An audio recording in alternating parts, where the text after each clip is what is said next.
Hello, welcome to Sarai Crochets. In today's video, I'm going to teach you how to make a chain stitch. So this is what it looks like. You can see there are these little V-shaped like yarn pieces. It kind of looks like a braid.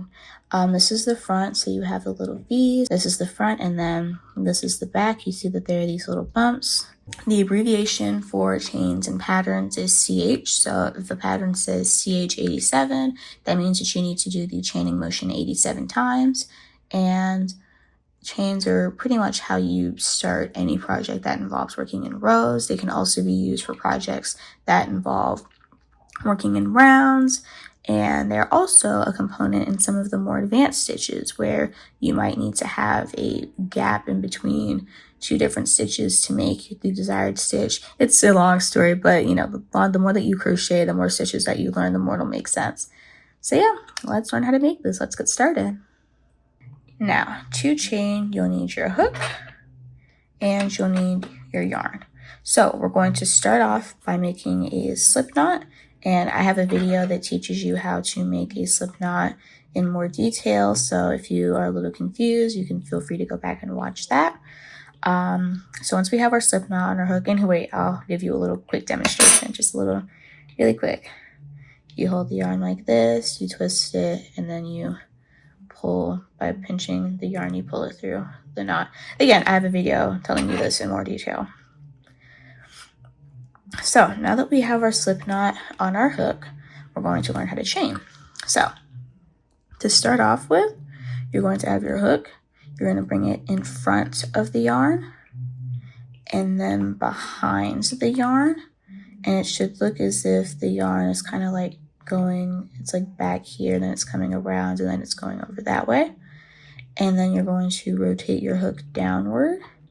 And you're going to slowly grab onto that yarn and pull it through the loop that was on your hook.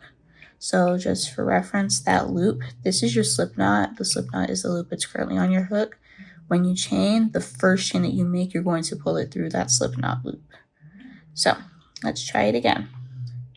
And then when you're done, you hold your project with your thumb and your middle finger is how I like to do it.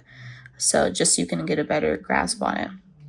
So you're going to take your hook, go in front of the yarn, go behind the yarn, rotate your hook downward so it can grab onto the yarn easier, and then pull the yarn through the loop that's on your hook.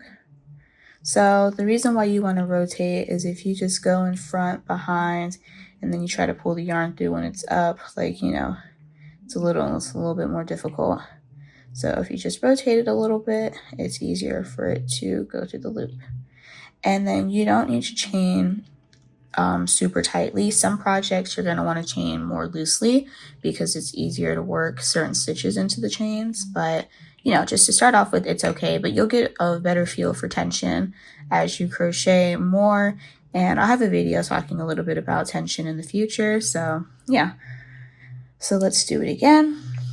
Hook goes in front of the yarn, behind the yarn, rotate it, and pull it through. And if you notice that the loop on your hook is too short and you kind of anticipate it's going to take, you know, like it's going to be more difficult, you can just pull the hook up a little bit and then it'll give you a larger loop and it'll be easier to work your chain into it. So again, in front, behind, rotate, pull.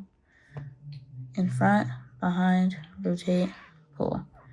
Front, behind, rotate, pull, front, behind, rotate, pull, front, behind, rotate, pull, front, behind, rotate, pull.